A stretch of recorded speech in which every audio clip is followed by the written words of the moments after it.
April 3 దేవుని వాగ్దానం. నిశ్చయముగా నీవు నీ చేతుల కష్టార్జితము అనుభవించదవు. కీర్తన 128:2. మన ప్రభువైన యేసుక్రీస్తు నామములో మీ అందరికీ ఈ ఉదయము శుభములు తెలియచేయుచున్నాను. ప్రియులారా, అందరూ క్షేమంగా ఉన్నారు కదా? దేవుని మహాకృపను బట్టి గడిచిన దినమంతా మనం భద్రపరచబడి మరొక నూతన దినము కలిగి దేవుణ్ణి స్తుతించే ధన్యత ప్రభు మనకు అనుగ్రహించి ఉన్నారు. ప్రియ విశ్వాసులారా, ఈ ఉదయము దేవుని యొక్క వాగ్దానము, నిశ్చయముగా నీ చేతుల కష్టార్జితము నీవు అనుభవించదవు. ఇది ఎంత గొప్ప ఆశీర్వాదం అండి. చాలాసార్లు అనేక మంది జీవితాలలో మనం గమనిస్తాం, ఎంతో కష్టపడతారు, కష్టార్జితాన్ని సంపాదించుకుంటారు, కానీ అది చిరిగిన సంచిలో వేసినట్టుగా అవుతుంది.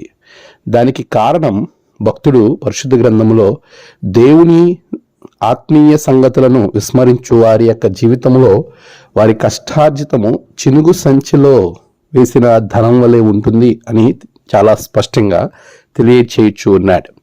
ఈరోజు మనం ఎంత సంపాదించుకున్నా, ఎంత కష్టపడినా అదంతైనా కూడా మనం అనుభవించే వారిగా ఉండాలి అని అంటే దేవుని యందు భయభక్తులు కలిగిన వారంగా మన జీవితాన్ని కట్టుకోవాలి. మనకి నచ్చినట్లుగా, లేకపోతే మనకున్నది కదా అని మనము మన విధానాలను మనమే ఖచ్చితంగా జరిగించాలని ప్రయత్నించినప్పుడు దేవునికి మనం దూరంగా వెళ్ళిపోతూ ఉంటాం. ప్రభువు యందు భయభక్తులు కలిగి దేవుని చిత్తానికి లోబడి విధేయత కలిగి మనం ముందుకు వెళ్ళినప్పుడు దేవుడు ఎంతగానో ఆశీర్వదిస్తాడు.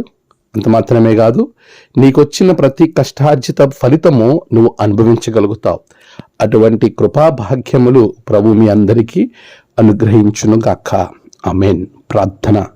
సర్వశక్తిమంతుడా, గొప్ప దేవుడా, బిడలు కష్టపడి కష్టార్జితాన్ని సంపాదించుకొని ఉండగా దానిని వారు అనుభవించుటకు నీ కృప దయచేయండి.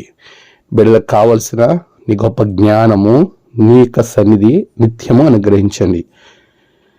నేడు జన్మదినము, వివాహ దినము, ఆయా విశేష దినములు జరుపుకుంటున్న బిడ్డలను బహుగా దీవించండి. తమ ప్రియులను కోల్పోయిన కుటుంబాలకు ఆదరణ దయచేయండి.